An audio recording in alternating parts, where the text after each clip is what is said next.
መጽሐፈ ነገሥት ቀዳማዊ ምዕራፍ 5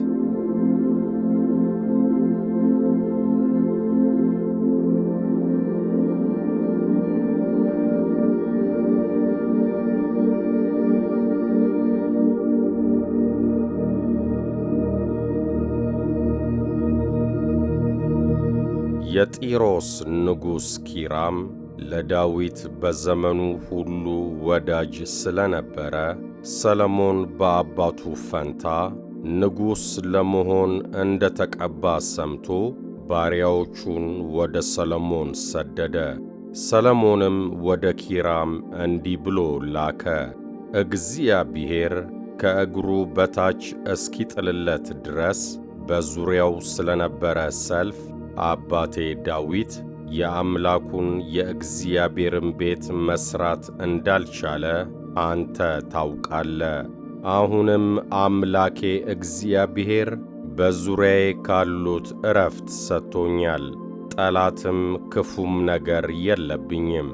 እነሆም እግዚአብሔር ለአባቴ ለዳዊት በአንተ ፈንታ በዙፋን ላይ የማስቀምጠው ልጅ እርሱ ለስሜ ቤት ይሠራል ብሎ እንደነገረው ለአምላኬ ለእግዚአብሔር ስም ቤት እሠራ ዘንድ አስባለሁ።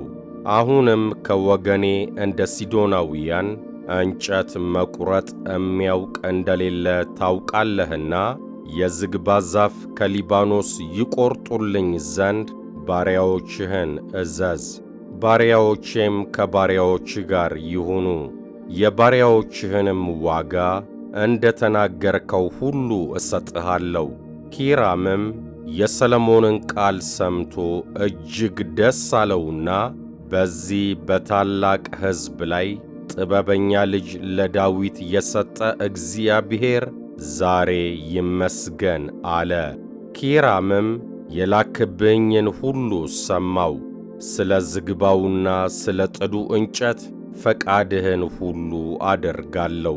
ባሪያዎቼ ከሊባኖስ ወደ ባሕር ይጎትቱታል፣ እኔም በታንኳ አድርጌ በባሕር ላይ እያንሳፈፍሁ አንተ እስከ ወሰንከው ስፍራ ድረስ አደርስልሃለሁ። በዚያም እፈታዋለሁ፣ አንተም ከዚያ ታስወስደዋለህ። አንተም ፈቃዴን ታደርጋለህ፣ ለቤቴም ቀለብ የሚሆነውን ትሰጠኛለህ ብሎ ወደ ሰሎሞን ላከ።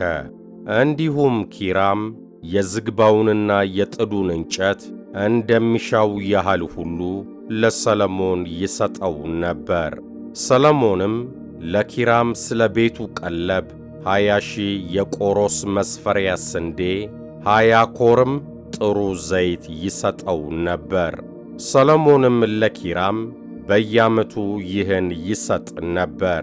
እግዚአብሔርም እንደነገረው ለሰሎሞን ጥበብን ሰጠው። በኪራምና በሰሎሞንም መካከል ሰላም ነበረ፣ ሁለቱም ቃል ኪዳን ተጋቡ። ሰሎሞንም ከእስራኤል ሁሉ ገባሮቹን መርጦ አወጣ። የገባሮቹም ቁጥር 30,000 ሰዎች ነበረ። በየወሩም እያከታተለ ወደ ሊባኖስ 10,000 ይሰድ ነበር።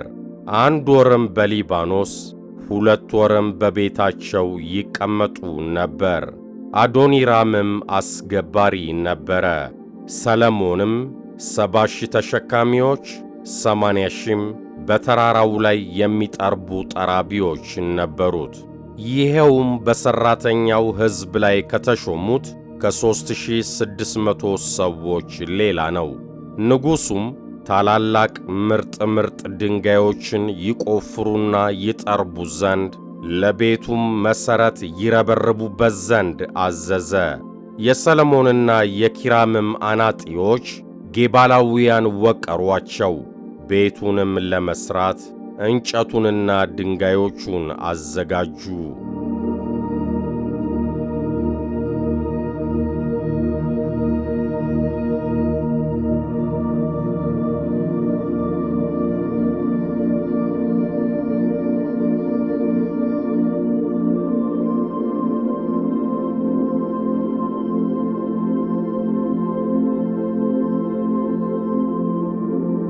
መጽሐፈ ነገሥት ቀዳማዊ ምዕራፍ 6 የእስራኤል ልጆች ከግብፅ ምድር ከወጡ 480 ዓመት በሆነ ጊዜ ሰለሞን በእስራኤል ላይ በነገሠ በአራተኛው ዓመት ዚፍ በሚባለው በሁለተኛው ወር የእግዚአብሔርን ቤት መሥራት ጀመረ።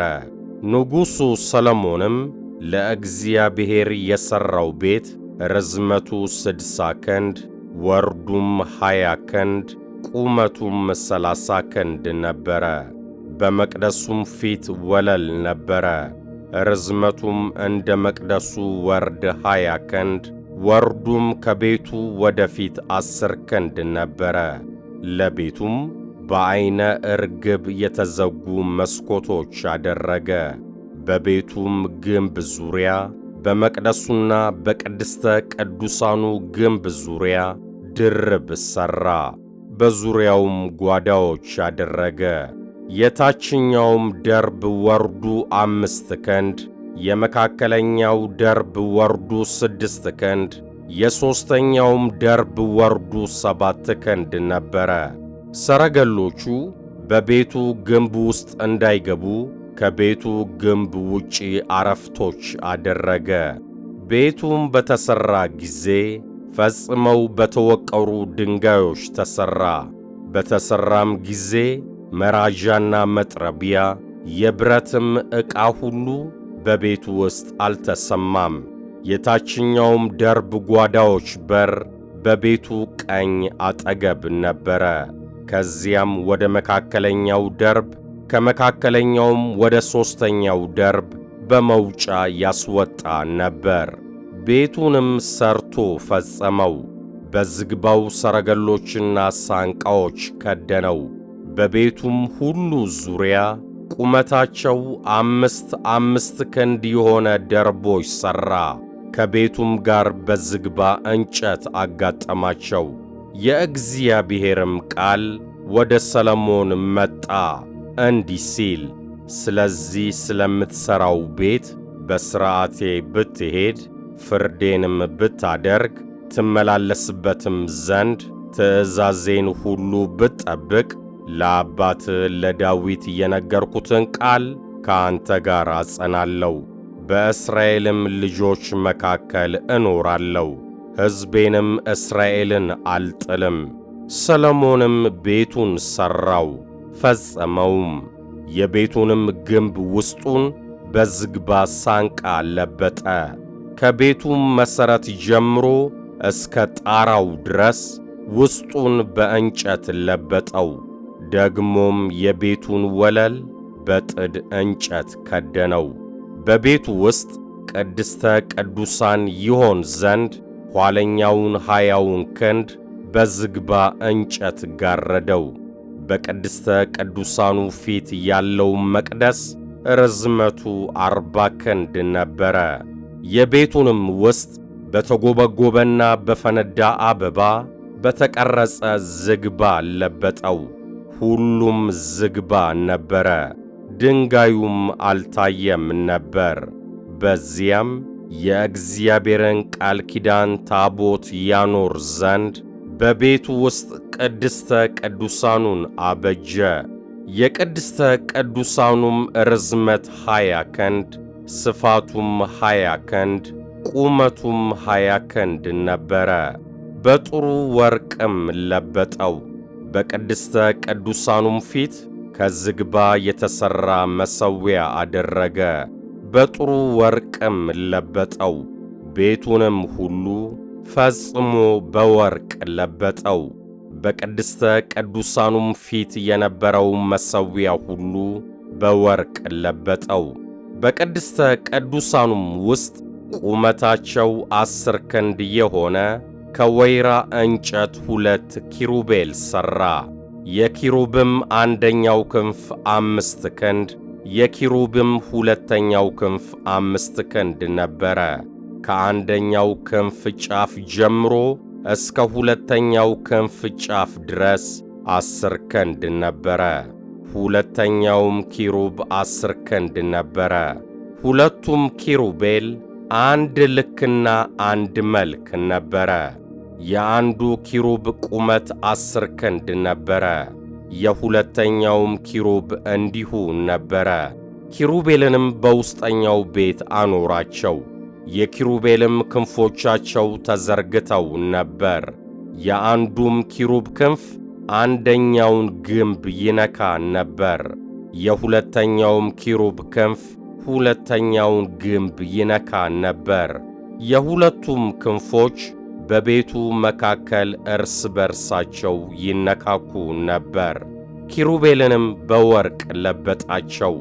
በቤቱም ግንብ ሁሉ ዙሪያ በውስጥና በውጭ የኪሩቤልና የዘንባባ ዛፍ የፈነዳም አበባ ምስል ቀረጸ። የቤቱንም ወለል በውስጥና በውጭ በወርቅ ለበጠ። ለቅድስተ ቅዱሳኑም መግቢያ ከወይራ እንጨት ደጆች ሠራ። መድረኩንና መቃኖቹን ደፉንም 5 ማዕዘን አደረገ። ሁለቱንም ደጆች ከወይራ እንጨት ሠራ። የኪሩቤልንና የዘንባባ ዛፍ የፈነዳም አበባ ምስል ቀረጸባቸው፣ በወርቅም ለበጣቸው። ኪሩቤልንና የዘንባባውን ዛፍ በወርቅ ለበጣቸው። እንዲሁም ለመቅደሱ መግቢያ ከወይራ እንጨት 4 ማዕዘን መቃን አደረገ። ሁለቱንም ደጆች ከጥድ እንጨት ሠራ። አንዱ ደጅ በማጠፊያ ከተያያዘ ከ2 ሳንቃ ተደረገ። ሁለተኛውም ደጅ በማጠፊያ ከተያያዘ ከ2 ሳንቃ ተደረገ። የኪሩቤልንና የዘንባባ ዛፍ የፈነዳም አበባ ምስል ቀረጸባቸው። በተቀረጸውም ሥራ ላይ በወርቅ ለበጣቸው። የውስጠኛውንም አደባባይ ቅጥር 3ቱን ተራ በተጠረበ ድንጋይ አንዱንም ተራ በዝግባ ሳንቃ ሠራው። በ4ኛው ዓመት ዚፍ በሚባል ወር የእግዚአብሔር ቤት ተመሠረተ። በ11ኛው ዓመት ቡል በሚባል በ8ኛው ወር ቤቱ እንደ ክፍሎቹና እንደ ሥርዓቱ ሁሉ ተጨረሰ። በ7 ዓመት ውስጥ ሠራው።